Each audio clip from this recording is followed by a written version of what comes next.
Nevada City. Nevada City is rich with history and ghosts. From shadowy figures to haunted hotel rooms, eerie encounters hint the past still lingers.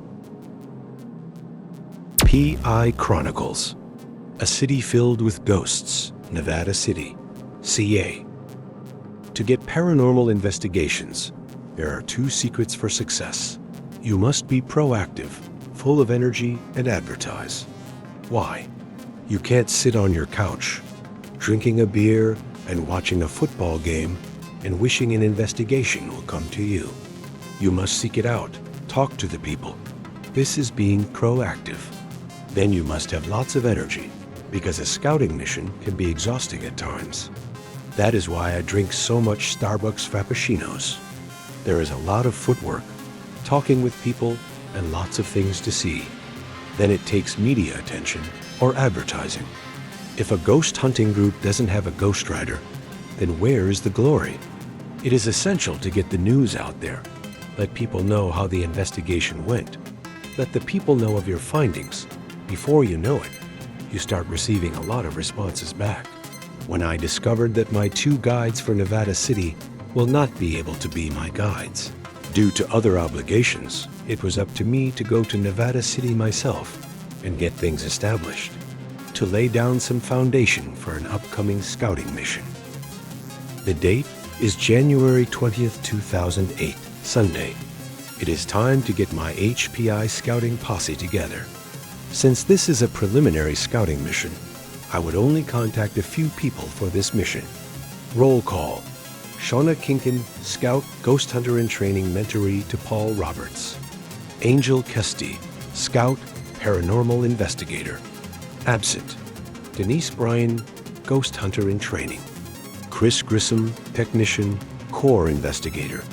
Both Chris and Denise had family obligations to attend to, and I kept them appraised with our scouting mission. I met up with Shauna and Angel at Starbucks on date, and Madison and we piled up the equipment in the Ghost Rider and headed for Nevada City. The National Hotel. Introduced myself to Robert Stuckey, an employee of the National Hotel, and he tells me that patrons sometimes feel cold air or a breeze sweeping into a room. He also mentions that at times, people have complained about a ghost woman that frequents the bar area.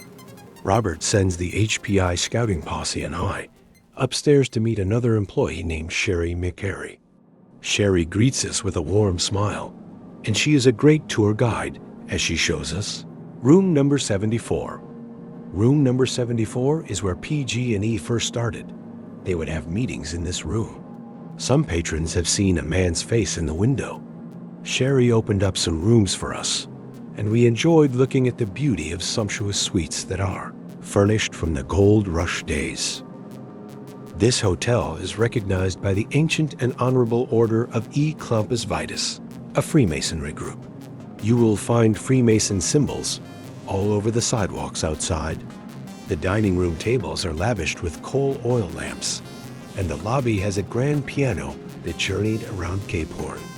Celebs that have visited this establishment are Herbert Hoover, Lola Montez, dancer and mistress of a king, Black Bart, Bandit, Mark Twain, stage star Lotta Crabtree, Lindsay Wagner, Jane Wyman, Forrest Tucker, Melvin Belly, Oscar Wilde, Ann Baxter, Martha Ray, William Conrad, Tim Conway, David Jansen, former Governor Jerry Brown.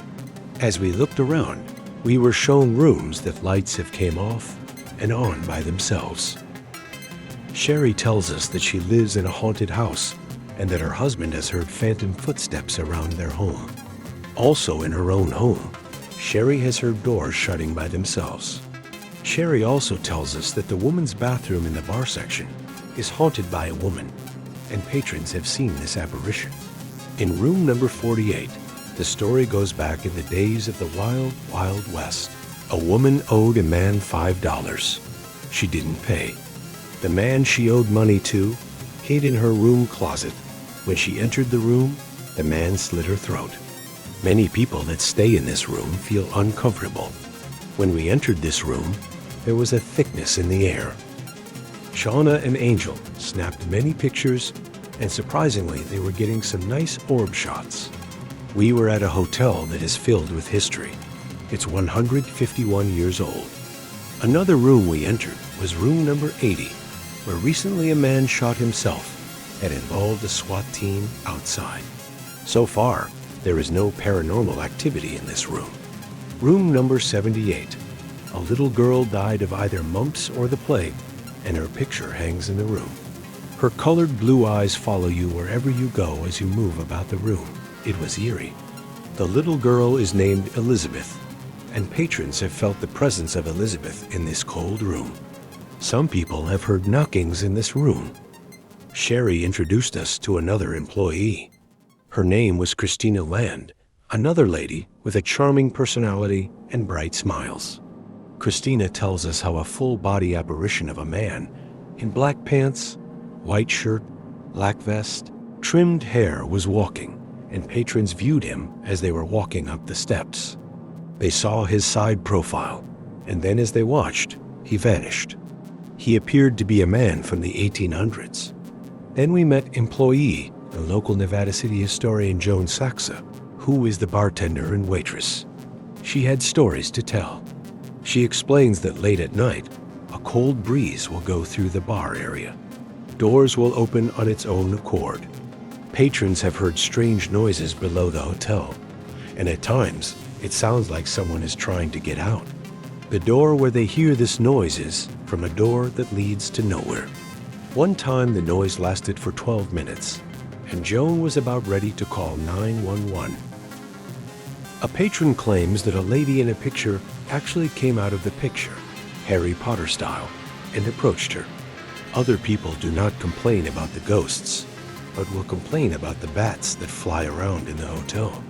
This doesn't happen too often, but sometimes the bats that live in the attic may escape into the interior of the hotel. Once there was a wedding and bats flew out of the attic. It only added a mystical ambiance to the hotel's atmosphere.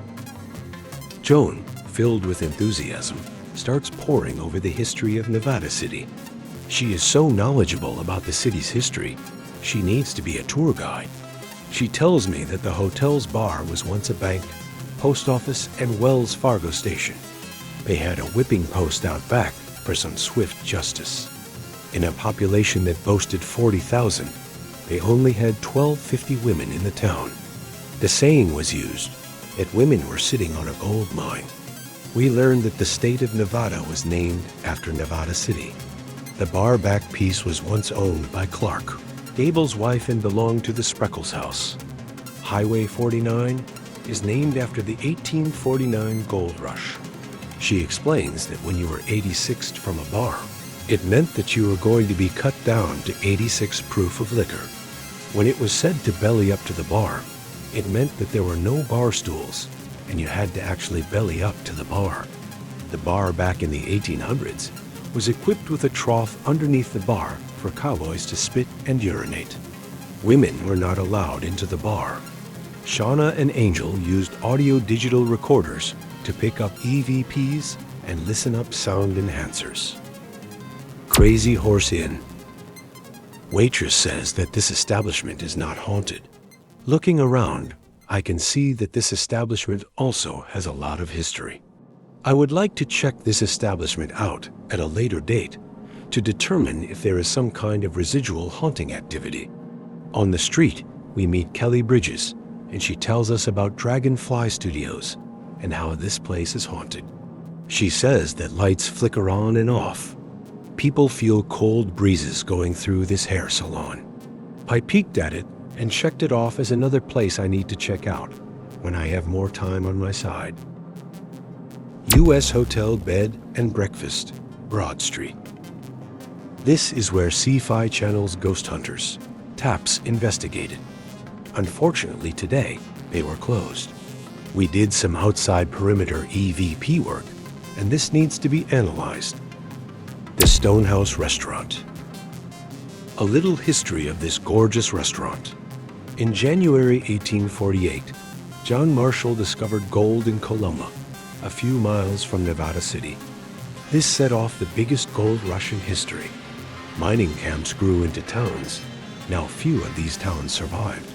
Nevada City survived and became known as the jewel of the northern mines. The Stonehouse restaurant, with its stone walls and cave dug into the hillside, is still one of the jewels of Nevada City. There is a mining cave below this restaurant and is connected to a network of tunnels that run underneath Nevada City. This restaurant was once known as the Old Nevada Brewery. With the help of Chinese laborers and Italian stonemasons, a remarkable building was constructed. As my posse and I set up our investigation of this restaurant, Jennifer Scanlon, owner, gave us a tour. I could smell the aroma of a tasty meal that was being served up by this restaurant. Jennifer, a petite woman that was full of energy, explained that this restaurant was exorcised 5 or 6 years ago. Patrons have felt the presence of a little girl walking up the stairs. People have seen the ghosts of Chinese laborers.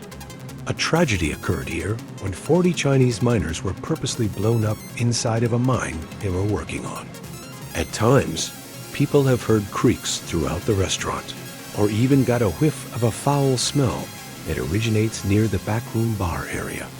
Angel captures a beautiful ectoplasma photo and some orb shots at this restaurant. Shauna's photographs are being done non-digitally and will be analyzed at a later date. The lovely Jennifer explains that the chandelier had one light out, and now mysteriously, it's back on. Jennifer gave us a full tour of the upstairs area and the miner's tunnel shaft. What a delightful tour this was, and this restaurant is exceptionally elegant.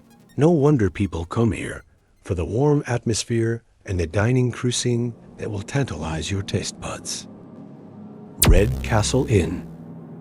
A bed and breakfast that people from Nevada City say is haunted. When we knocked on the door, a grumpy old man answered. I explained that I was writing a story about Nevada City hauntings, and he said, "No ghosts here." I shook his hand and departed. Not all visitors from the other side come to scare. Like this video if you believe. Subscribe for more true stories. And tell us your experience in the comments.